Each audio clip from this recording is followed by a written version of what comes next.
क्या आप भी शेंज़न वीज़ा अप्लाई करना चाहते हैं? और अगर आपका जवाब हाँ है, तो इस वीडियो को एंड तक देखें।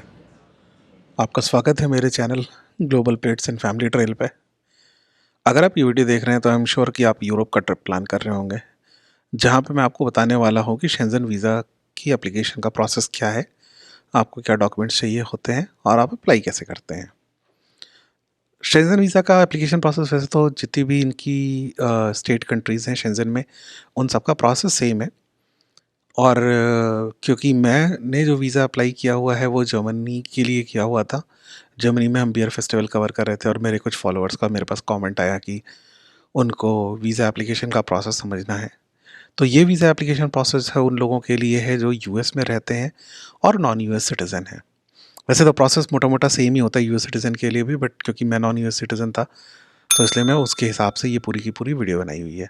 तो सबसे पहले आपको जाना है अपने पास जो भी जर्मन काउंसलेट है उसको सर्च करना है। तो मैं अटलांटा में था और मैंने सर्च किया कि अटलांटा में जर्मन काउंसलेट कहाँ पे है। तो मैंने सर्च किया और इत्तेफाक की बात ये थी कि अटलांटा में जर्मन काउंसलेट अवेलेबल था। तो इन लोगों ने क्या किया हुआ है कि काउंसलेट अक्रॉस द यूएस के काफ़ी सारी जगहों पे है, इन्होंने कुछ कुछ स्टेट्स का यूएस के ग्रुप करके उनको जो है एक काउंसलेट से अटैच किया हुआ है। तो मैं आपको बता दूंगा कि अटलांटा के जो काउंसलेट्स हैं जो इनसे अटैच्ड हैं उन पे कहाँ कहाँ पे आप जा सकते हैं। तो आपको सबसे पहले अटलांटा का यूएस काउंसलेट का जो वेबसाइट है, ये जो जर्मनी काउंसलेट की वेबसाइट है, इसको ओपन करना है। आपको काउंसलर सर्विस में आना है और फिर आपको जाना है अपॉइंटमेंट्स में। ये वो जगह है जहाँ से आप अपनी अपॉइंटमेंट को बुक करेंगे। तो आप यहाँ पे देख सकते हैं कि इनके काउंसलेट्स कहाँ कहाँ पे अवेलेबल हैं। अटलांटा में है, Boston, Chicago, New York, San Francisco, DC. मैं क्योंकि अटलांटा से अप्लाई कर रहा था, मैंने अटलांटा का लिंक क्लिक कर दिया। अटलांटा का लिंक क्लिक किया। यहाँ पे मेरे पास बहुत सारे अलग अलग सेक्शंस हैं। एक सेक्शन है जहाँ पे जर्मनी के पासपोर्ट और आईडी कार्ड्स अप्लाई कर सकते हैं। दूसरा जो सेक्शन है वो जो शेंजन वीज़ा के लिए है, जो आप जर्मनी के थ्रू अप्लाई कर सकते हैं। हम थोड़ी देर बाद इस पेज पे वापस आएंगे क्योंकि इस पेज पे काफ़ी सारी ज़रूरी इन्फॉर्मेशन है जो आपको मैं बताऊंगा। बट अभी अपॉइंटमेंट पर्पज़ से हम सिंपली कंटिन्यू करेंगे और ये मेरा एक नया पेज ओपन हो जाएगा। कंटिन्यू करने के साथ फिर हम आगे बढ़ते जाएंगे। कंटिन्यू करते हैं। यहाँ पे आकर के हम कैप्चा डालेंगे। ये कैप्चा मुझे साफ दिख नहीं रहा है तो मैं दूसरा एक और लोड कर लूँगा।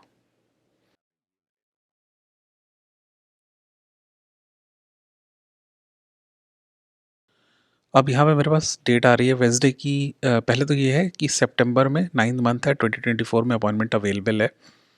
और मेरा जो पहली अपॉइंटमेंट डेट अवेलेबल है वो 25 सितंबर की है। तो मैं इस पर क्लिक करता हूँ। यहाँ पे मुझे दिख रहा है कि 11:30 का स्लॉट अवेलेबल है, तो मैं इस 11:30 वाले स्लॉट को बुक कर देता हूँ। यहाँ पे आपको अपने नाम और बाकी सारी डिटेल्स डालनी है। तो मैं अपनी डिटेल डाल के बता देता हूँ।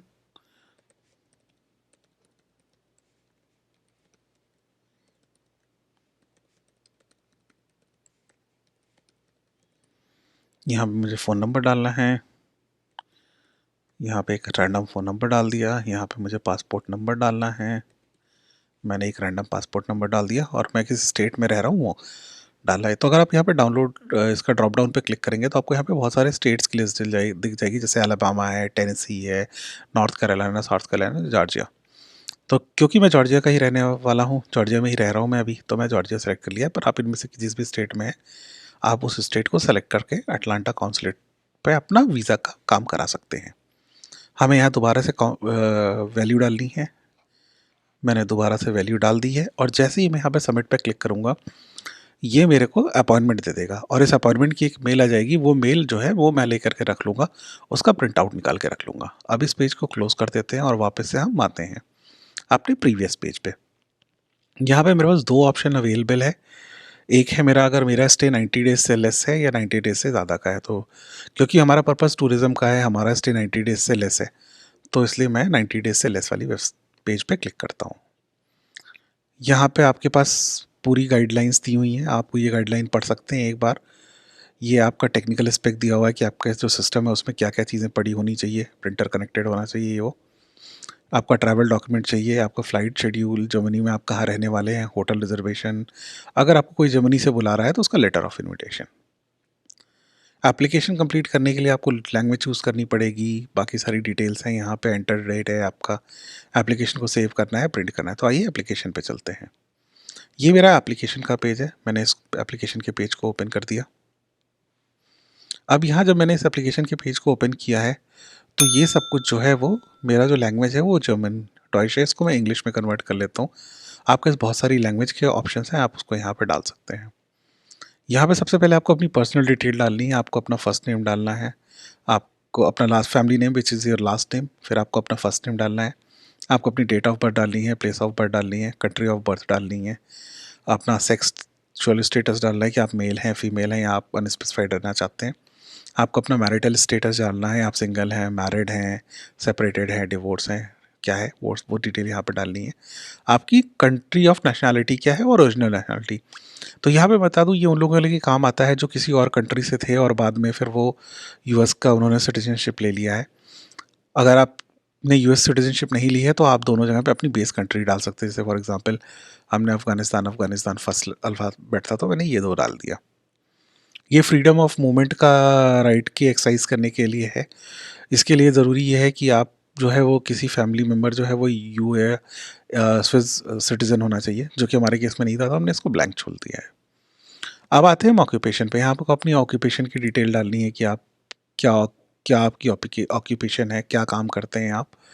तो यहाँ पे बहुत सारे ऑप्शंस अवेलेबल हैं, आप अपने इसमें से ऑप्शंस को चूज़ कर सकते हैं। अगर आप से फॉर एग्जांपल प्रोफेशनल स्पोर्ट्समैन या ट्रेनर है, जिस कंपनी के लिए आप काम करते हैं आपको यहाँ पे उस कंपनी का नाम डालना है, उसका एड्रेस डालना है, जहाँ पे वो कंपनी है उसका पोस्टल कोड, यूएस में इसको जिप कोड बोलते हैं तो आपको उसका जिप कोड डालना है, किस जगह पे है वो कंपनी और किस कंट्री में है तो आपको यूएस डाल देना है। ठीक है, उसके बाद ये आपकी अपनी पर्सनल कॉन्टैक्ट इन्फॉर्मेशन है कि आप किस जगह पे रहते हैं, आपका घर का एड्रेस क्या है, आपका हाउस नंबर क्या है, आपका जिप कोड या पोस्टल कोड क्या है, किस शहर में आप रहते हैं, किस कंट्री में है विच इज़ यूएस, आपका फ़ोन नंबर आएगा यहाँ पे और यहाँ पे आपका ईमेल एड्रेस आएगा। अगला जो ऑप्शन है वो ये डिफाइन करने के लिए है कि आपकी जो करंट रेजिडेंसी है वो किसी और कंट्री के नेशनल है कि नहीं है। हमारे केस में ये एप्लीकेबल नहीं था तो हमने इसको छोड़ दिया है। ट्रैवल डॉक्यूमेंट की अगर हम बात करते हैं तो सबसे पहले आपको ट्रैवल डॉक्यूमेंट के नाम पे पासपोर्ट चाहिए होता है। आप यहाँ पे ऑर्डिनरी पासपोर्ट, ये अगर आपका कोई स्पेसिफिक पासपोर्ट है तो आप उसको सेलेक्ट कर सकते हैं। हमारे केस में ये नॉर्मल ऑर्डिनरी पासपोर्ट था तो हमने इसको सेलेक्ट कर लिया। यहाँ पे आपको आपका पासपोर्ट नंबर डालना है, यहाँ पे आपको आपका पासपोर्ट कब इशू किया गया था वो डालना है और उसकी वैलिडिटी कब तक है वो डालना है। किस यहाँ इशू स्टेट लिखा हुआ है विच इज़ बेसिकली कंट्री, किस कंट्री ने इशू किया हुआ है, उस कंट्री की गवर्नमेंट का नाम और किस उस कंट्री के किस सिटी में ये पासपोर्ट इशू है, आपको वो डिटेल यहाँ डालनी है।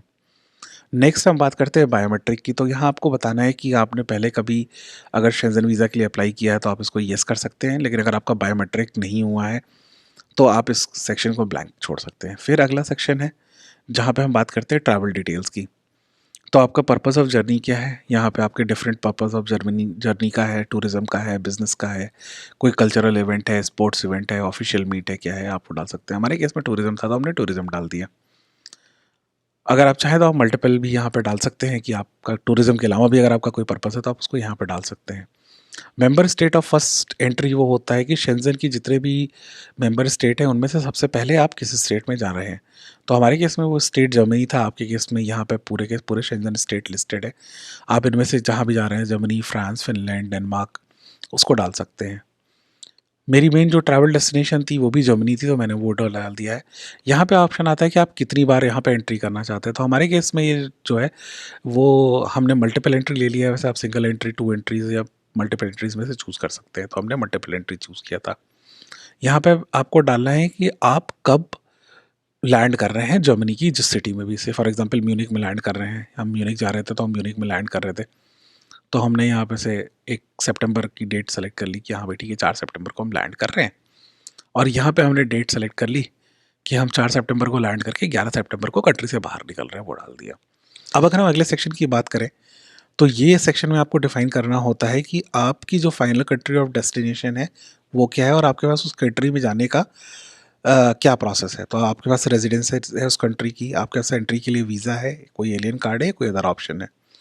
हमारे केस में वीज़ा था तो हमने री एंट्री वीज़ा डाल दिया। हाँ, वहाँ पे आपको आपके वीज़ा का नंबर डालना है। आपकी जो फाइनल कंट्री ऑफ डेस्टिनेशन है वो यूएस है। मेरे केस में वो यूएस है तो मैंने यूनाइटेड स्टेट्स डाल दिया। यूनाइटेड स्टेट गवर्नमेंट यहाँ पे आ जाएगा क्योंकि उन्होंने ही मुझे ये वीज़ा इशू किया हुआ है, और वीज़ा की वैलिडिटी कब से कब तक है ये हम यहाँ पे डाल देते हैं। अब बात करते हैं अगले सेक्शन की, जो है रेफरेंस सेक्शन। तो यहाँ पे आपको बेसिकली ये बताना पड़ता है कि अगर आपको जर्मनी का कोई सिटीज़न है, आपकी कोई फैमिली मेम्बर, अगर वो आपको इनवाइट कर रहे हैं तो उनका डिटेल यहाँ पे डालना होता है।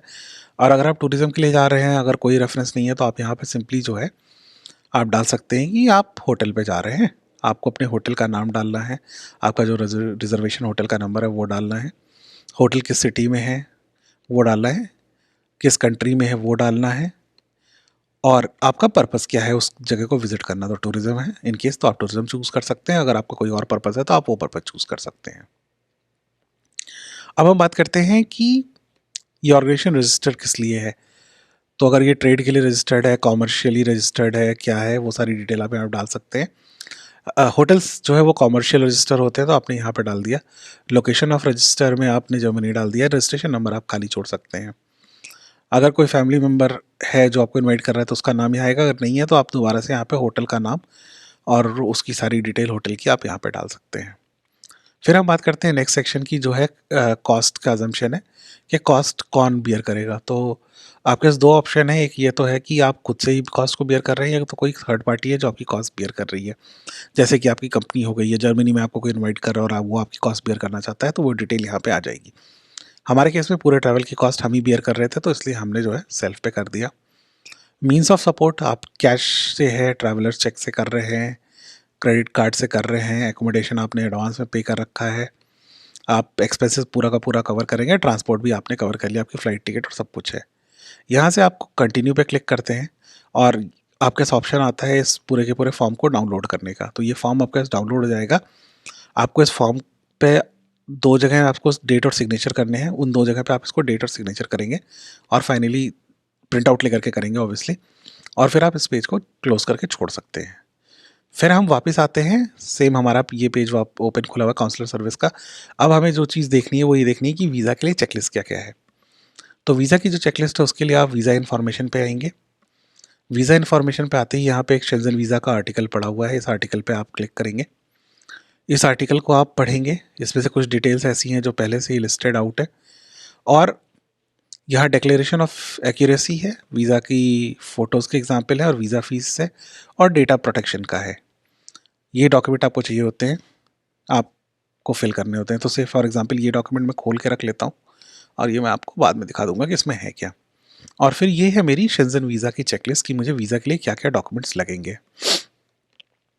तो मैं इसको थोड़ा सा और जूम कर लेता हूँ ताकि आपको स्क्रीन पे और अच्छा बड़ा दिखाई दे। तो ये मेरी वीज़ा की चेकलिस्ट है, मुझे क्या क्या चाहिए। तो अभी थोड़ी देर पहले आपने फॉर्म डाउनलोड किया था, उसकी ओरिजिनल कॉपी चाहिए, साइन होना चाहिए, आपका रिसेंट बायोमेट्रिक फ़ोटो होना चाहिए, जो फ़ोटो का स्पेसिमेन है वो दिया हुआ है, आपको एक फ़ोटो लगती है। उसके साथ साथ आपका आपका पासपोर्ट ओरिजिनल में चाहिए, पासपोर्ट की कॉपी चाहिए, वैलिडिटी जो है कम से कम 3 मंथ्स की होनी चाहिए, और उसमें 2 मिनिमम ब्लैंक पेज होने चाहिए, और आपका जो पासपोर्ट है वो लास्ट 10 ईयर्स में इशू हुआ होना चाहिए। यूएस से अप्लाई कर रहे हैं तो यूएस का एलियन रजिस्ट्रेशन नंबर चाहिए, या यूएस का रेजिडेंट वीज़ा जो भी है, आपका ग्रीन कार्ड है उसकी डिटेल चाहिए। तो आप इनमें से जिस भी वीज़ा टाइप पे हैं आपको उस वीज़ा की कॉपी निकाल करके रख लेनी है। आपको एक बात यहाँ पे ध्यान रखनी है, जैसे कुछ वर्क वीज़ा है, जैसे एच वीज़ा है, आई वीज़ा है, या और वीज़ा है, इनके साथ एक फॉर्म आता है I-129, जो आपका बेसिकली पिटीशन का फॉर्म होता है। आपको वो फॉर्म भी रख लेना। हमारे केस में मैं वो फॉर्म भूल गया था, तो उन्होंने मेरा एप्लीकेशन एक्सेप्ट कर लिया था और मुझको एक ईमेल आईडी दे दी थी, और उन्होंने बोला था कि आप अपना I-129 उस ईमेल आईडी पे जो है सेंड कर दे। तो मैंने उस ईमेल आईडी पे उनका उस फॉर्म को सेंड कर दिया था। प्रूफ ऑफ एड्रेस में आपको चाहिए होता है valid driver license, state ID, utility bill जो कि आपका गैस बिल या इलेक्ट्रिसिटी बिल हो सकता है, या लीज एग्रीमेंट। क्योंकि मेरे पास ऑलरेडी यूएस का ड्राइवर लाइसेंस था तो मैंने उनको अपना ड्राइवर लाइसेंस की कॉपी दे दी थी। उसके बाद फिर आपको चाहिए होती है आपकी एक कंफर्म फ्लाइट राउंड ट्रिप की, हेल्थ इंश्योरेंस चाहिए होता है, और आप हेल्थ इंश्योरेंस जो है वो यूएस में यहाँ आप सर्च करके अपने हिसाब से इंश्योरेंस कर सकते हैं। जब आप इंश्योरेंस कर रहे हैं तो इस बात का ध्यान रखें कि आपको आपका जो ये मिनिमम 3000 यूरोज़ का है वो होना चाहिए, और इसके साथ साथ जो है in case of medical emergency, in case medical evacuation is required, उसके लिए कम से कम आपके अकाउंट में जो आपका इंश्योरेंस है वो कम से कम 500,000 का कवरेज उसमें होना चाहिए। तो आप उसमें जब इंश्योरेंस को देखते हैं तो उसमें आपका एक मेडिकल इंश्योरेंस होता है which is your health insurance, और एक होता है मेडिकल इवैक्यूएशन, या किसी केस में वहाँ पे कोई नेचुरल कैलामिटी या कोई डिजास्टर होता है, उस केस में अगर आपको इवैक्यूएट करना होता है तो वो इंश्योरेंस का जो वो सेक्शन है वो पूरा का पूरा कॉस्ट कवर करता है। या इन केस आप वहाँ गए, आपके साथ कुछ दुर्घटना हो गई है, उन सारे केस में आपके मॉर्टल रिमेन्स को अगर वहाँ पे कैरी कराना है, आप यूएस आना चाहते हैं, तो वो सारी चीज़ें यहाँ पे कवर हो जाती हैं। अगर आप फैमिली के साथ हैं, अगर कोई वहाँ पे जर्मनी में कोई सोशल टाइज हैं आपके, तो उसके लिए आपको इसकी एक कॉपी चाहिए होती है कि मैरिज सर्टिफिकेट है, चिल्ड्रंस का बर्थ सर्टिफिकेट है, अगर कुछ भी और है तो वो आपकी डिटेल यहाँ पे लगेंगी।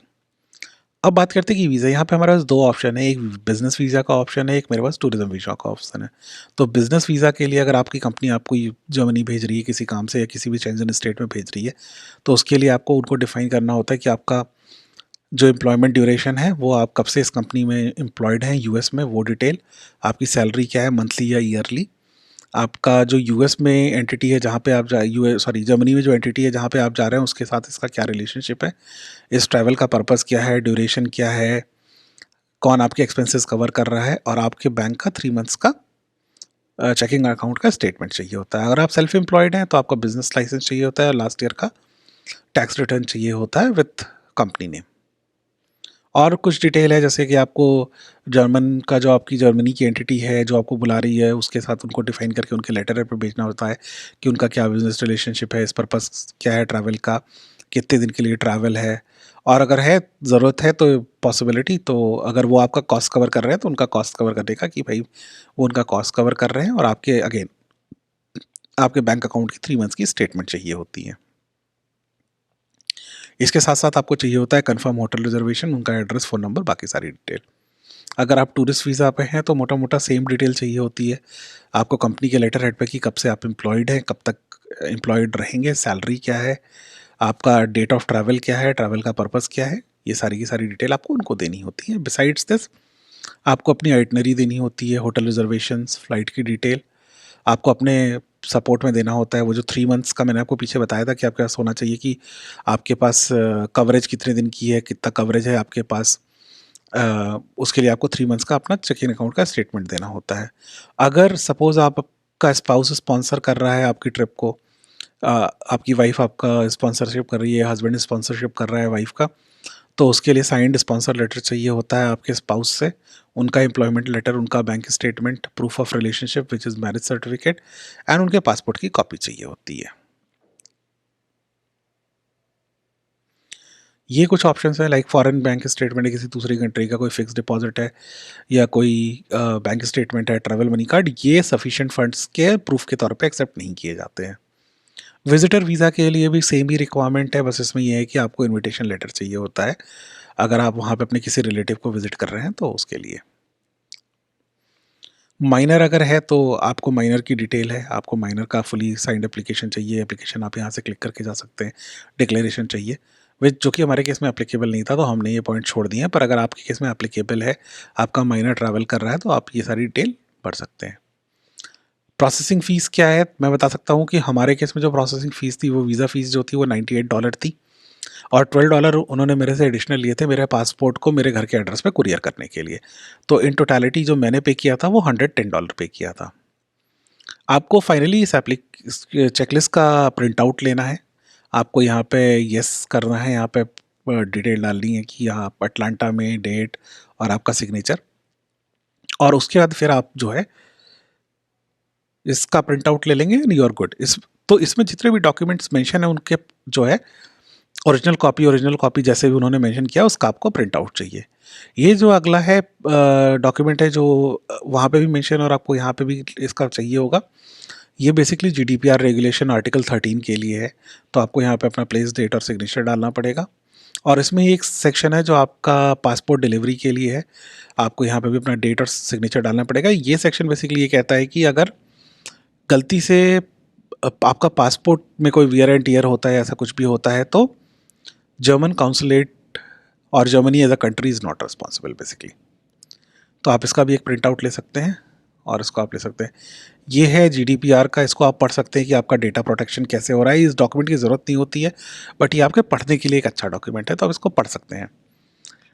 अब आपका डॉक्यूमेंट का ऑर्डर जो होना चाहिए वो सबसे पहले होना चाहिए आपके पास जो कन्फर्मेशन ईमेल आई है वो होनी चाहिए। कन्फर्मेशन ईमेल के बाद जो अभी हम चेकलिस्ट का वॉक थ्रू कर रहे थे वो चेकलिस्ट होनी चाहिए, और उस चेकलिस्ट में जितने भी डॉक्यूमेंट जिस ऑर्डर में मेंशन है उस ऑर्डर में होने चाहिए। आपका ऑर्डर अगर मिस होता है तो आपको वहाँ पे जाकर के थोड़ा सा टाइम लगेगा डॉक्यूमेंट्स को देने में, पर अगर आपका ऑर्डर है, सब कुछ ऑर्डर में है, तो आप उनको पूरी की पूरी फाइल एज इज दे सकते हैं।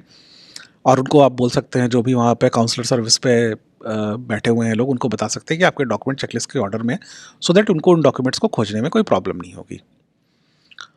और अब क्योंकि आपकी अपॉइंटमेंट हो गई है, आपका जो भी डे ऑफ अपॉइंटमेंट है आप उस दिन निकलें, और निकलते टाइम ये ध्यान रखें कि आप अपने घर से थोड़ा एक्स्ट्रा टाइम लेकर के निकलें, जस्ट इन केस अगर आपके पास रास्ते में कहीं ट्रैफिक मिल जाता है, ऐसा कुछ हो जाता है तो आपके लिए थोड़ी प्रॉब्लम हो सकती है। तो थोड़ा सा उसके लिए आप एक एक्स्ट्रा टाइम लेकर के निकलेंगे तो आपके लिए अच्छा होगा। तो मैं क्योंकि ऑलरेडी ट्रैवल में हूँ, अभी जर्मनी में हूँ, और BRFS कवर कर रहा था, जैसा कि मैंने आपको बताया है पहले, जिस वीडियो से देख करके लोगों ने मुझे इंस्पायर किया इस वीडियो को बनाने के लिए। तो हम लोग अपने टाइम से थोड़ा पहले पहुंच गए थे, मैं स्पेशली थोड़ा पहले पहुंच गया था, और एम्बेसी सॉरी यहाँ पे जो इनका काउंसलेट है वहाँ पे भी मैं 10 मिनट पहले पहुंच गया था। और मुझे हार्डली 10 से 15 मिनट लगे थे, क्योंकि मेरे सारे डॉक्यूमेंट्स और अफेयर्स जो है वो इन ऑर्डर थे। तो मैक्सिमम 10 से 15 मिनट का टाइम लगा, और उसके बाद उन्होंने मेरा पासपोर्ट रख लिया था और मैं फिर वहाँ से निकल गया था। तो चलिए फिर इस वीडियो को यहाँ पे स्टॉप करते हैं, और मैं अपने आगे की ट्रिप की वीडियोस को एडिट करता हूँ और डालता हूँ। और प्लीज़ आप मेरे चैनल को फॉलो करें, सब्सक्राइब करें, लाइक करें, अपने फ्रेंड्स के साथ शेयर करें। ये इन्फॉर्मेशन उनके लिए भी वैल्यूबल हो सकती है, और मेरी जर्नी को भी आप फॉलो करें। मैं आपको पूरा का पूरा बियर फेस्ट का कवरेज दिखा रहा हूँ, ऑलरेडी वीडियो आप पड़ी हुई यूट्यूब पे, आप उसको देख सकते हैं। और उसके बाद फिर हमने जर्मनी में कहाँ, म्यूनिक में हम कहाँ घूमे, वो सारी वीडियोज़ हैं। और उसके साथ साथ हम जो है म्यूनिक से आगे निकल रहे हैं और जा रहे हैं एम्स्टर्डम। 2-3 दिन हम एम्स्टर्डम में रहने वाले हैं, तो मैं आपको एम्स्टर्डम की कनाल, उसके आसपास के एरियाज़ को दिखाता हूँ, वहाँ के फूड कल्चर और जो भी वैरायटी वहाँ पे अवेलेबल है उसको मैं आपको कैप्चर करके दिखाता हूँ। तो चलिए फिर मिलते हैं अगली वीडियो में। Thank you for watching. ऐसी ही और वीडियोज़ देखने के लिए मेरे चैनल को सब्सक्राइब करें और अपने दोस्तों के साथ भी शेयर करें।